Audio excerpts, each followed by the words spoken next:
अपने घर में बूढ़े माँ बाप को भूखे मार के पड़ता है और उसके बाद परीक्षा के लिए जाता है, रोता हुआ घर लौटता है। मतलब 10 वर्ष में चाहे मेरा सरकार रही हो चाहे आपकी रही हो, किसी में स्वयं शिक्षा मंत्री हूँ, अपराधी होऊंगा, कोई चिंता की बात नहीं। लेकिन आप कम से कम इन 10 सालों से इन जितनी कोचिंग संस्थाएं चल रही है, इनकी जितनी परीक्षाएं हुई है, उनके परीक्षा के रिजल्ट के साथ आप एक टीम लगा करके इनका पोस्टमार्टम करो, तब आपको समझ में आ जाएगा कि बीमारी कहाँ से चली है। ये बीमारी इन व्यवसायियों के थ्रू चली है। मैं और आप पेपर आउट करेंगे, पेपर लाऊंगा, 5 लाख दे दूंगा, 8 लाख दे दूंगा, मैं क्या 2 करोड़ 5 करोड़ 8 करोड़ दे सकता हूं क्या? ये सारे के सारे जो पैसे देने वाले बड़े बड़े दिग्गज लोग हैं, जो कोई 10 करोड़ में पेपर ले जाता है, कोई 3 करोड़ में ले जाता है, कोई 2 करोड़ में ले जाता है, फिर अपने कोचिंग संस्थान में रिजल्ट लाता है, उसके बाद बड़े बड़े पोस्टर बाहर लगाता है, मेरा 100% सिलेक्शन। ये है बीमारी की जड़। अगर मार करना चाहते हो तो यहाँ करो, तब तो जाकर के इसको कोई रोक सकोगे। बाकी से केवल मन को संतुष्ट करने का काम करो तो ये राजस्थान के उस गरीब बच्चे के साथ न्याय नहीं होगा, जो बड़ी मुश्किल से पढ़ता है, अपने घर में बूढ़े माँ बाप को भूखे मार के पढ़ता है और उसके बाद परीक्षा के लिए जाता है, रोता हुआ घर लौटता है। क्या दुख नहीं होता है? हम लोगों के मन में कोई रहम नहीं है कि आखिर उस बच्चे का क्या होगा जो अपनी बड़ी पीड़ा के साथ पढ़ रहा है। इन सारे पैसे वाले लोगों के पास में आपने सारी सरकारी नौकरियों को भेज दिया। मैं बहुत कड़वा सच बोल रहा हूं, आज जो पिछले 8 साल में नौकरी में लगे ना, उन सब का भी पोस्टमार्टम कराओ, आपको लगेगा आधा फर्जी मामला निकलेगा।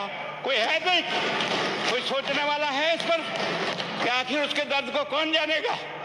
है ना, जिस प्रकार से हमने परीक्षा के माध्यम से इन पैसे वाले लोगों को उतार करके सारे के सारे उन गरीबों की आशाओं के ऊपर पानी फेर दिया। रात और दिन पड़ता है, भूखा प्यासा पड़ता है, घर बेच करके पढ़ता है, खेत बेच करके पढ़ता है, लेकिन जब उसका सिलेक्शन नहीं होता तो जहर खा के मरता है। कोई इस पीड़ा को समझने के लिए तैयार नहीं है और हम इस कानून को ला करके दुनिया को बताना चाह रहे हैं कि हमने इतना बड़ा कानून कर दिया, इस कानून से कुछ भी नहीं होगा। मैं आज आपको कह रहा हूं क्या होगा ये इस बात का।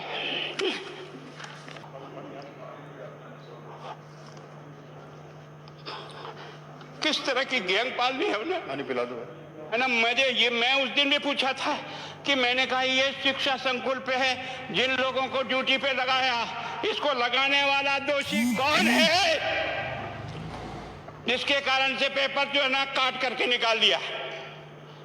ये तो ठीक है, भाग्य हमारा अच्छा था कि सवाई माधोपुर की घटना फूट गई और एसओजी को उसमें हाथ में लग करके कुछ केस लग गया।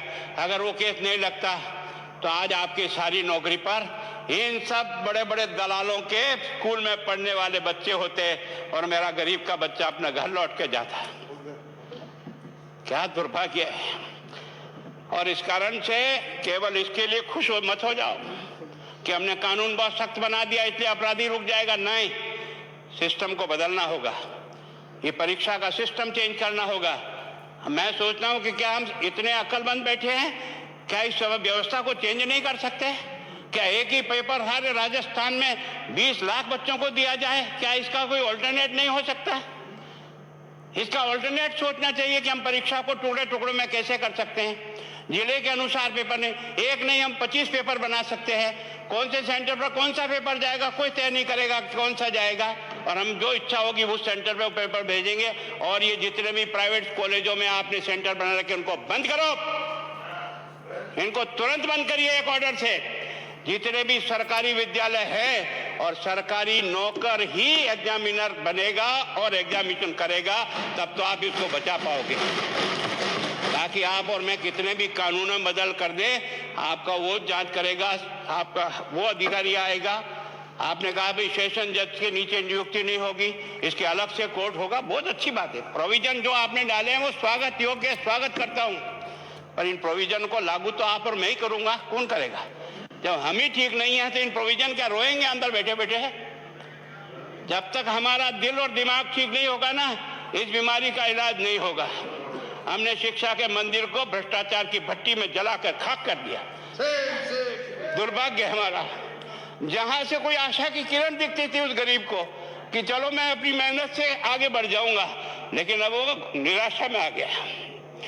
उसको लगा कि अब कोई रास्ता नहीं है, और इस कारण से मैं सोचता हूं कि आप जिस भावना से लाए, मैं आपकी भावना की इज्जत करता हूं, लेकिन केवल आपकी भावना इन बेईमानों को नहीं रोक सकेगी। इसको रोकने के लिए हमको सिस्टम को बदल करके और तुरंत उस पर ध्यान करना चाहिए। कानून 302 का बना हुआ है, क्या मर्डर रुक गए? आप भी जान रहे हो, रोज के रोज पोक्सो कोर्ट में आजीवन कारावास हो रहा है, क्या व्यभिचार रुक गया है? तो मैं सोचता हूँ कोचिंग संस्थान की बिल्डिंग देखे ना तो टोपी गिर जाए नीचे से। क्या चीज है यार, भगवान ने क्या लक्ष्मी वहीं बरसाई है? और जो बाकी संस्थाएं, उसका कारण यह है कि हमने अपनी दुकान को इतनी कमजोर कर दी है कि जहां बच्चे अच्छी तरह से शिक्षा लेकर के हम जैसे गरीब पढ़ करके यहाँ आ गए, अब वो रास्ते नहीं है। और इस कारण से मेरी बहुत विनम्र प्रार्थना है, इस बीमारी का इलाज चाहिए बच्चे को, कानून से नहीं होगा, कानून के अलावा होगा, और उसमें आपका धन्यवाद।